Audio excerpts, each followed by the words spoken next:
Utilisation de Menuis Pro et Cutlist Optimizer. Point 1. Les différentes sections d'un ouvrage et le paramétrage.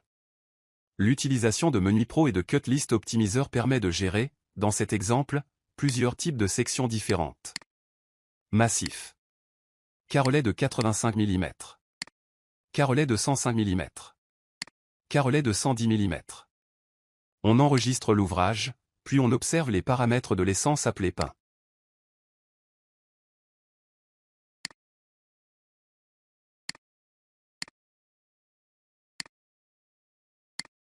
L'essence fonctionne selon plusieurs critères. Pourcentage de perte. Prix au mètre cube. Marge. Coefficient d'absorption. Le prix est calculé au mètre cube pour des sections inférieures à 72 mm, et à partir d'une limite maximale de carrelet supérieure à 125 mm. Entre ces deux valeurs, le prix est calculé au mètre linéaire, et en fonction de la largeur de la pièce. Afin de permettre un export cohérent vers Cutlist Optimizer, il est nécessaire d'indiquer dans la zone des commentaires une désignation spécifique au carolet.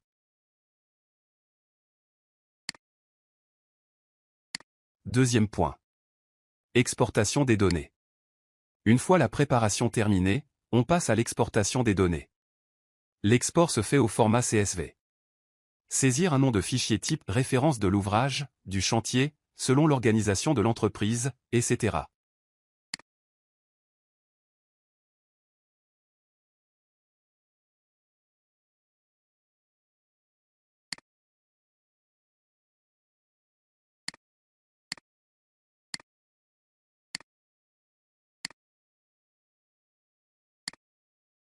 Troisième point. Importation dans Cutlist Optimizer. Une fois les données exportées, on procède à leur importation dans Cutlist Optimizer. Importation du CSV généré depuis Menuis Pro. Gérer la liste des matériaux nécessaires. Mettre à jour la liste si besoin, en utilisant le menu Ajouter. Lancer le calcul.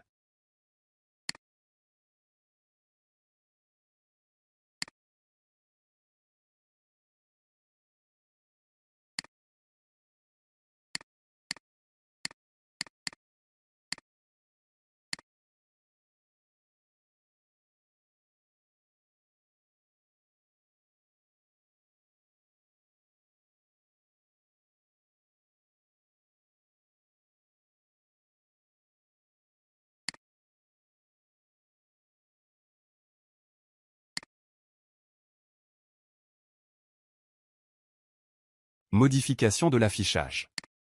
La présentation à l'écran peut être ajustée en fonction des préférences. Mode vertical ou horizontal.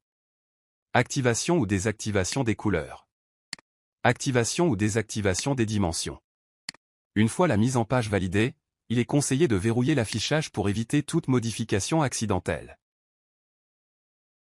On peut contrôler comment Cutlist Optimizer a organisé le débit en positionnant le curseur de la souris sur l'une des lignes de la liste des pièces. Les correspondances s'affichent alors à l'écran. Enfin, l'édition peut être exportée en PDF pour archivage ou impression.